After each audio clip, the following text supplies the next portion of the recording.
افریقہ میں ایک بہت بڑا کریک دیکھا گیا ہے۔ یہ کریک کینیا، ایتھیوپیا اور تنزانیہ میں دیکھا گیا۔ ویڈیو فوٹیجز اور ڈرون شاٹس میں دیکھا گیا کہ پوری کی پوری کنٹریز کو ایک بہت بڑے کریک نے ڈیوائیڈ کر دیا ہے۔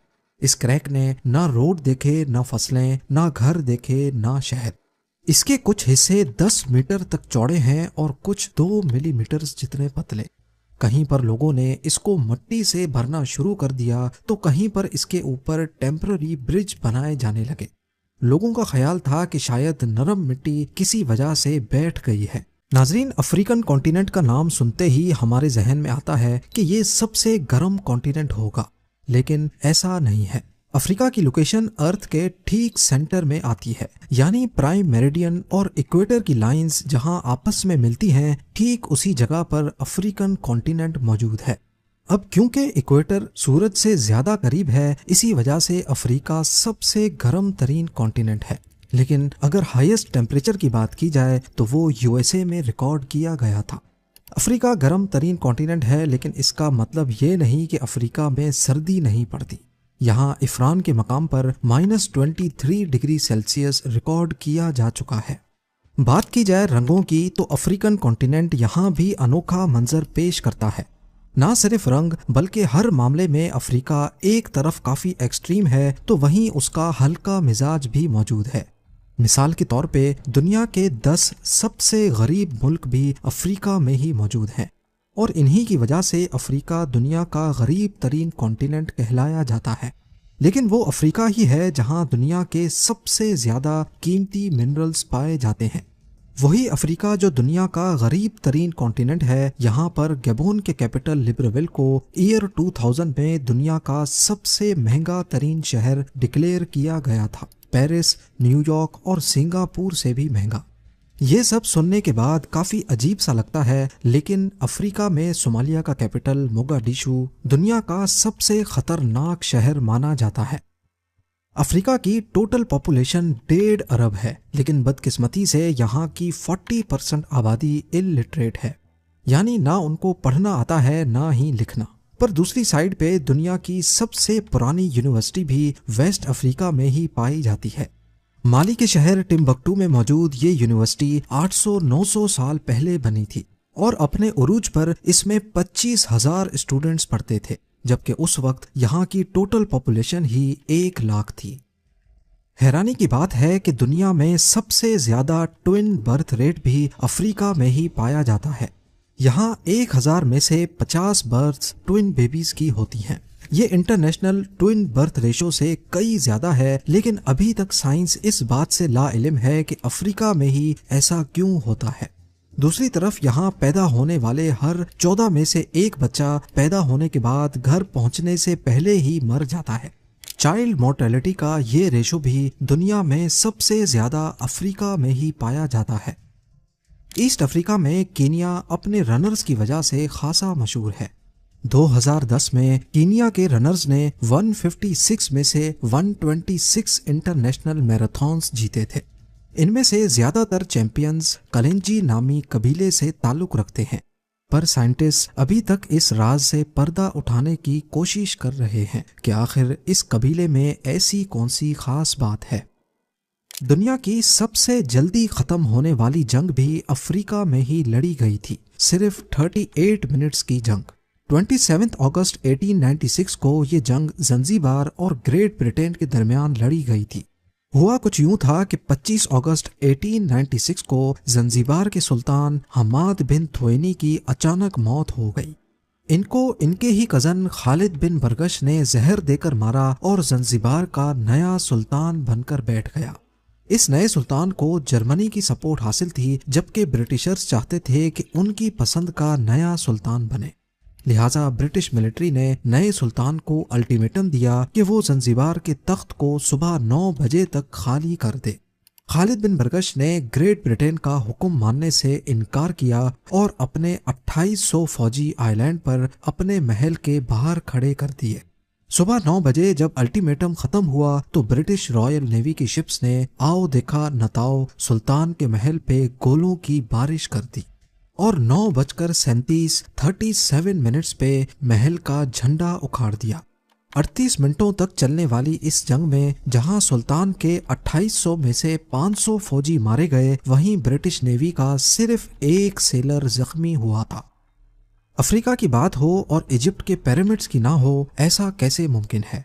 لیکن کیا آپ کو معلوم ہے کہ ایجپٹ سے 2 گنا زیادہ پیرامڈز سوڈان میں موجود ہیں، اور یہ بھی ایک افریقن کنٹری ہی ہے۔ ایسٹیمیٹس کے مطابق سوڈان میں 250 سے زیادہ پیرامڈز ہیں، جبکہ ان کی سائز کافی چھوٹی ہے، اسی وجہ سے یہ ٹورسٹ کے بیچ زیادہ فیمس نہیں۔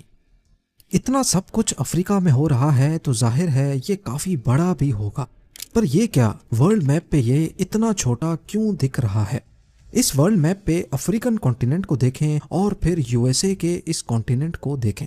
دیکھنے میں افریقن کانٹیننٹ امریکن کانٹیننٹ سے کافی چھوٹا لگ رہا ہے، لیکن حقیقت میں افریقہ جتنا میپس پہ دکھتا ہے اس سے کہیں زیادہ بڑا ہے۔ نمبرز کی طرف دیکھا جائے تو افریقہ لگ بھگ 3 کروڑ اسکوائر کلومیٹر بڑا ہے۔ اگر میپ پہ دکھنے والا افریقہ اتنا بڑا ہے تو یقیناً امریکن کانٹیننٹ 4 یا 5 کروڑ اسکوائر کلومیٹر بڑا ہوگا، پر اصل میں امریکہ کا ایریا صرف 90 لاکھ اسکوائر کلومیٹرز ہے۔ جی ہاں، افریقہ سے بھی 3 ٹائمز چھوٹا۔ اصل میں جو ورلڈ میپ ہم استعمال کرتے ہیں یہ ہمارے ارتھ کا ایک آسان ورژن ہے، نہ کہ اصل ورژن۔ دنیا کا صحیح میپ موجود ہی نہیں ہے اور نہ ہی اس کو پرفیکٹلی بنایا جا سکتا ہے، کیونکہ ہماری دنیا گول ہے، اور فلیٹ میپ پہ کانٹیننٹس اور ان کی سائز کو صحیح سے بیان کرنا پاسبل نہیں ہے۔ اس کی ایگزامپل ایک ٹینس بال کی ہے جس پر ٹیپ چڑھی ہو۔ اگر ہم اس کی ٹیپ اتار کر اس کو فلیٹ سرفیس پہ رکھنے کی کوشش کریں تو کہیں نہ کہیں سے وہ اٹھی ہی رہے گی۔ اگر اس کو بالکل فلیٹ کرنا ہو تو ہم اس کو اسٹریچ کریں گے، جس سے وہ بالکل سیدھی تو ہو جائے گی، لیکن اب اس کا ایریا بدل جائے گا۔ ٹھیک اسی طرح جب گول دنیا کو 2D میپ میں کنورٹ کیا جاتا ہے تو پولز کے قریب والے کانٹیننٹس ضرورت سے زیادہ بڑے اسٹریچ ہونے کی وجہ سے لگتے ہیں۔ اسی میپ میں گرین لینڈ کو دیکھیں، کتنا بڑا لگ رہا ہے، لیکن اصل میں یہ افریقہ تو دور، یہاں کی کنٹری کانگو سے بھی چھوٹا ہے۔ افریقہ کیونکہ ایکویٹر کے بالکل قریب ہے، اسی وجہ سے 2D میپ پہ یہ اسٹریچ نہیں بلکہ شرنک یا پھر سکڑا ہوا لگتا ہے۔ حقیقت میں یہ اتنا بڑا ہے کہ اس کے اندر پورا U S A, China, India اور ایون یورپ کا بھی کافی سارا حصہ فٹ آ سکتا ہے۔ جیوگرافی کی بات ہو ہی رہی ہے تو ہم تھوڑا اس کی اور گہرائی میں جا کر یہ جاننے کی کوشش کرتے ہیں کہ کیا افریقہ ہمیشہ سے ہی ایسا تھا جیسا آج دکھتا ہے؟ کیا کوئی ایسا ٹائم بھی تھا جب افریقہ بالکل ہی الگ دکھتا تھا؟ سائنسدانوں کا کہنا ہے کہ ہر 50 کروڑ سالوں کے بعد ہمارے ارتھ کی ٹیکٹونک پلیٹس سارے کانٹیننٹس کو آپس میں جوڑ دیتی ہیں، جس سے ایک ہی بڑا سپر کانٹیننٹ بن جاتا ہے۔ آخری بار یہ سپر کانٹیننٹ 20 کروڑ سال پہلے ٹوٹنا شروع ہوا تھا، جس کو آج پینجیا کہا جاتا ہے۔ اس اینیمیشن میں آپ دیکھ سکتے ہیں کہ کیسے ایک ہی سپر کانٹیننٹ ٹوٹ کر الگ الگ چھوٹے کانٹیننٹس میں بٹ گیا۔ سائنسدانوں کا دعویٰ آج پروف بھی ہوتا ہے، کیونکہ ایسٹرن ساؤتھ امریکہ کی شیپ ویسٹرن افریقہ کے ساتھ ایک پزل پیس کی طرح میچ کرتی ہے۔ پینجیا کی اس تھیوری کو مزید ثابت کرنے کے لیے ساؤتھ امریکہ اور افریقہ میں میزوسورس کے فاسلز ملے ہیں، جس سے یہ ظاہر ہوتا ہے کہ یہ دونوں کانٹیننٹس جو آج سمندر پار ہیں یہ اصل میں کبھی ایک ہی ہوا کرتے تھے۔ اور ساؤتھ امریکہ میں ایمیزون رین فارسٹ میں پائی جانے والی کافی اسپیشیز ایسی ہیں جو ویسٹ افریقہ کے ان جنگلات میں بھی پائی جاتی ہیں۔ گوگل ارتھ پر بھی آپ افریقہ کے اس حصے کو ایسا ہی ہرا بھرا دیکھ پائیں گے جیسا کہ ساؤتھ امریکہ ہے۔ پر کیا افریقن کانٹیننٹ ہمیشہ ہی ایسا رہے گا؟ کانٹیننٹس کے جدا ہونے کا یہ پروسیس کروڑوں سالوں سے چلتا آ رہا ہے اور ابھی تک چل رہا ہے۔ 2018 میں خبریں گردش کرنے لگیں کہ افریقہ میں ایک بہت بڑا کریک دیکھا گیا ہے۔ یہ کریک کینیا، ایتھیوپیا اور تنزانیہ میں دیکھا گیا۔ ویڈیو فوٹیجز اور ڈرون شاٹس میں دیکھا گیا کہ پوری کی پوری کنٹریز کو ایک بہت بڑے کریک نے ڈیوائیڈ کر دیا ہے۔ اس کریک نے نہ روڈ دیکھے، نہ فصلیں، نہ گھر دیکھے، نہ شہر۔ اس کے کچھ حصے 10 میٹر تک چوڑے ہیں اور کچھ 2 ملی میٹر جتنے پتلے۔ کہیں پر لوگوں نے اس کو مٹی سے بھرنا شروع کر دیا تو کہیں پر اس کے اوپر ٹیمپرری برج بنائے جانے لگے۔ لوگوں کا خیال تھا کہ شاید نرم مٹی کسی وجہ سے بیٹھ گئی ہے، پر اصل میں سائنٹسٹ کا کہنا ہے کہ افریقن کانٹیننٹ دو حصوں میں بٹ رہا ہے۔ پہلے ایسا سمجھا جاتا تھا کہ افریقہ ایک ہی ٹیکٹونک پلیٹ کے اوپر کھڑا ہے، لیکن 1970 میں کچھ ایسے ثبوت ملے جس سے یہ پتا چلا کہ افریقن پلیٹ ٹوٹ رہی ہے۔ جیولوجسٹ کو پہلے سے اس کی خبر تھی، لیکن ان کو یہ معلوم نہیں تھا کہ یہ اتنا جلدی ہو جائے گا۔ تو اب سوال اٹھتا ہے کہ کیا افریقہ واقعی میں دو حصوں میں تقسیم ہو رہا ہے، جیسا کہ کروڑوں سال پہلے ساؤتھ امریکہ اس سے الگ ہوا تھا؟ اس کا جواب ابھی تک کسی کے پاس نہیں ہے۔ اس میں کوئی شک نہیں کہ ایسٹ افریقہ کی ٹیکٹونک پلیٹ کا بہت بڑا حصہ ٹوٹ چکا ہے، ریڈ سی سے لے کر موزمبیک تک، اور یہ ہر سال قریب 6 ملی میٹرز تک افریقن کانٹیننٹ سے دور ہو رہا ہے۔ یہ بھی ہو سکتا ہے کہ یہ پورا حصہ الگ ہو کر ایک آئی لینڈ بن جائے، یا پھر اس کے بیچ ریڈ سی کی طرح کوئی نیا اوشن نمودار ہو جائے، یا پھر یہ پروسیس یہیں پر ہی رک جائے۔ سائنٹسٹ کا خیال ہے کہ جو کچھ بھی ہوگا اس کو قریب 5 کروڑ سال لگ جائیں گے آگے چل کر جو بھی ہو، پر آج ہم اس پروسیس کے یعنی کانٹیننٹل رفٹ کو دیکھ سکتے ہیں اور اس کے آئی وٹنس بھی ہیں۔ یہ ہمارے لیے ایک یاد دہانی بھی ہو سکتی ہے ان تباہ کن طاقتوں کی جو زمین کے نیچے چھپ کر اپنا کام کر رہی ہیں۔ افریقہ کی گہرائی میں صرف تباہ کن طاقتیں ہی نہیں بلکہ پوری دنیا میں پائے جانے والے نیچرل ریسورسز کا 1/3 حصہ بھی موجود ہے۔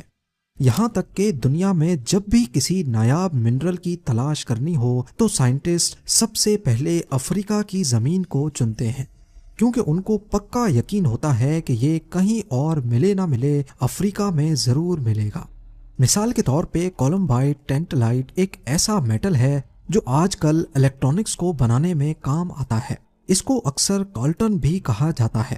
اس کی خاص بات یہ ہے کہ اس کو زنگ نہیں لگتا اور اس کا میلٹنگ پوائنٹ بھی کافی زیادہ ہوتا ہے۔ اس میٹل سے کیپیسیٹرز بنائے جاتے ہیں جو آج کل ہر الیکٹرونک ڈیوائسز میں استعمال ہوتے ہیں۔ اندازہ کیا جاتا ہے کہ اس میٹل کے 80% ریزروز افریقہ میں ہی پائے جاتے ہیں۔ اسی طرح الومینیم کی پروڈکشن میں استعمال ہونے والا باکسائٹ بھی افریقہ میں ہی پایا جاتا ہے۔ اور تو اور دنیا کا سب سے قیمتی جیم سٹون ڈائمنڈ بھی سب سے زیادہ افریقہ میں ہی مائن ہوتا ہے۔ یہ سب کچھ افریقہ کے نیچرل ریسورسز کا صرف ایک چھوٹا سا حصہ ہے۔ افریقہ کی بات ہو تو سہارا ڈیزرٹ پہ بات کیے بنا ٹاپک ختم نہیں ہوتا۔ صرف سہارا کے اندر ہی اتنے راز چھپے ہیں جو اکیلے ہی پورے افریقہ کا مقابلہ کر سکتے ہیں۔ یہاں موجود ایک ایسا اسٹرکچر جس کو اسپیس سے دیکھا جاتا ہے، 40 کلومیٹر بڑا یہ گول نشان جس کو آئی آف سہارا اور ریچرڈ اسٹرکچر بھی کہا جاتا ہے، اس کے نیچے کون سا راز چھپا ہے؟ کنگ ٹوٹن خامون کے نیکلس کا انوکھا پتھر جو پوری دنیا میں کہیں نہیں ملا، وہ صرف سہارا کے بیچوں بیچ پایا گیا تھا۔ سہارا سے پہلے یہاں کیا ہوتا تھا اور کیسے یہ اتنے بڑے ریت کے سمندر میں بدل گیا، وہ بھی صرف افریقہ کے نارتھ میں، جبکہ باقی پورا افریقہ ہرا بھرا اور ٹراپیکل ہے۔ ان سب خصوصیات کے ساتھ ساتھ وہ سہارا ہی ہے جس کی وجہ سے ہزاروں کلومیٹر دور ایمیزون رین فارسٹ ہرا بھرا اور زندگی سے بھرپور ہے۔